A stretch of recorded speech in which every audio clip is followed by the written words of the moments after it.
Chief Govind Singh Dotasra Bikaner दौरे पर श्री डूंगरगढ़ में आए हैं और लगातार स्वागत सत्कार का सिलसिला और जिस तरह से यहाँ पर दिख रहा है, हालांकि अभी सत्ता में नहीं है, 8 महीने हुए हैं, नई सरकार आई है, लेकिन स्वागत सत्कार उसी तरह जारी है। क्या मानते हैं, कैसे देखते हैं? आज आपने चुनावों से बात शुरू की थी और भाजपा सरकार पर निशाना साधा था। देखिए, 9 महीने से ये सरकार पूरी तरीके से फेल है।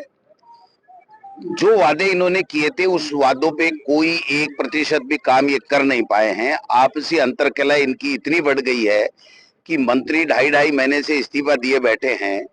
और अब तो हद हो गई, जब मुख्यमंत्री के खिलाफ उनका मंत्री बोलने लग गया, विधायक बोलने लग गया और मुख्यमंत्री जी विदेशों में दौरे कर रहे हैं। कोर्ट का पता नहीं है कि क्या किस शर्त के ऊपर उनको जमानत दी थी, उनको खुद को पता नहीं। और कल तो किरोड़ी लाल जी ने सीधा सीधा मुख्यमंत्री को चैलेंज कर दिया कि जिसकी भी गलती है वो सजा मांगती है और हमारी पार्टी की बहुत बड़ी बदनामी हुई है। तो गलती तो मुख्यमंत्री जी की है। और 2.5 महीने से इस्तीफा लिए बैठे हैं, न मुख्यमंत्री जी कोई फैसला कर पा रहे हैं। अमित शाह जी और प्रधानमंत्री जी से जाकर के मुख्यमंत्री जी मिलके आ गए, कोई फैसला नहीं कर पा रहे हैं। तो पूरी तरीके से ये जो मंत्री और विधायक हैं वो मुख्यमंत्री जी के खिलाफ है। मुख्यमंत्री जी कुछ कर नहीं पा रहे हैं, जनता बेचारी बेहाल है।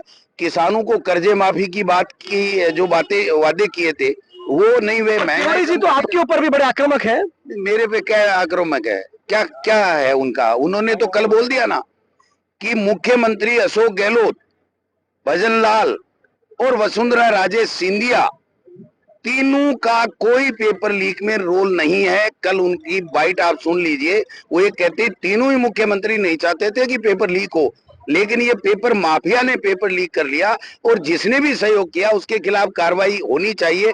और हम भी यही कहते हैं कि जिसने भी पेपर लीक किया, जो भी बेईमान है, जिसने भी छात्रों के हितों के साथ में कुठाराघात किया है, उसको जेल के सलाखों में डालो। तो वैसे तो हम दोनों साधु हो गए, मैं भी यही मांग कर रहा हूँ, वो भी यही। एक बात और, किसान सम्मेलन अभी से आपने शुरू कर दिए हैं, अभी बाई इलेक्शन तो है, बाकी चुनाव तो नहीं है। भाई, बाई इलेक्शन की बात नहीं है, किसान ठगा महसूस कर रहा है, किसान परेशान है। 11 साल के लगभग हो गए केंद्र में मोदी सरकार को। किसान के लिए एक योजना बता दो, किसान की इनकम बढ़ाने के लिए कोई एक फैसला इनका बता दो, किसान को 1 पैसे की कोई रियायत मोहलत बता दो, तो किसान जाए कहाँ? तो इनके दुख दर्द जानने के लिए हमको ही आना पड़ेगा विपक्ष को। आज लोकसभा में राहुल गांधी जी और राज्यसभा में खड़गे साहब और यहाँ पर गोविंद डोटासरा और तमाम हम नेता जो है, ये इन्हीं के कारण से तो हम नेता बने हैं। आज जो मेरा मान सम्मान हो रहा है वो जनता की बदौलत है। जनता ने हमको यहाँ पर पदों के ऊपर बैठाया। हम माँ के पेट से जन्म लेकर के नेता नहीं बने, वकील जरूर बना, लेकिन नेता जनता ने बनाया। तो इस जनता का दुख दर्द जानने के लिए हमें आना पड़ेगा। कि भाजपा के कार्यकाल को आप कैसे देखते हैं? आप बहुत सारी बातें तो कर रहे हैं, लेकिन वो कह रहे हैं कि साहब मैं तो विदेश से इन्वेस्टमेंट लेकर आया हूं, अभी बड़े होर्डिंग लगे, स्वागत सत्कार आपने देखा होगा ना। Super flop. अब तक का भारतीय जनता पार्टी का 9 महीने का कार्यकाल सुपर फ्लॉप है।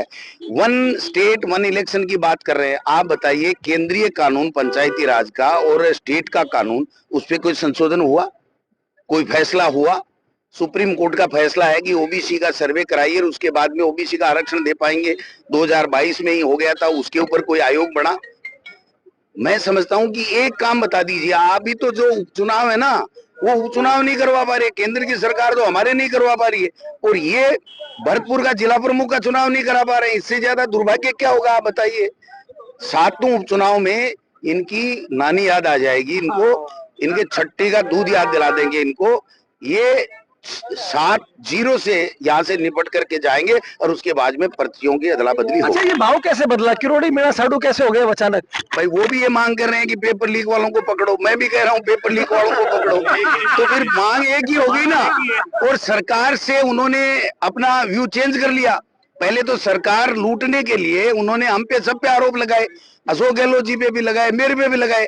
आज वो ये कह रहे हैं कि अशोक गहलोत, वसुंधरा राजे और भजन लाल कोई भी पेपर लीक नहीं चाहता है और कोई भी शामिल नहीं है। तो अब हमारा झगड़ा खत्म हो गया उनसे। और कोई बात तो नहीं है ना? और कोई बात नहीं है। चलिए, और वो उनका उद्देश्य भी यही है कि ये सरकार ठीक काम नहीं कर रही है, इसको पर्ची को बदला जाए। हमारा उद्देश्य भी यही है कि 9 महीने से सरकार ठीक काम नहीं कर रही है, इस पर्ची को बदला जाए।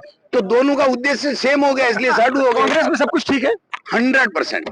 Thank you. तो देख सकते हैं आप, गोविंद सिंह डोटासरा ने बातचीत की और सीधे तौर पर किरोड़ी मीणा की भी तारीफ की और ये कह दिया कि मैं और किरोड़ी मीणा तो एक ही मांग कर रहे हैं। उन्होंने कहा राजस्थान में सरकार जो है फेल बताया, उन्होंने कहा फ्लॉप है, काम नहीं हो रहे हैं। कैमरा पर्सन अजीम भुट्टा के साथ Lakshman Raghav, First India News, Bikaner.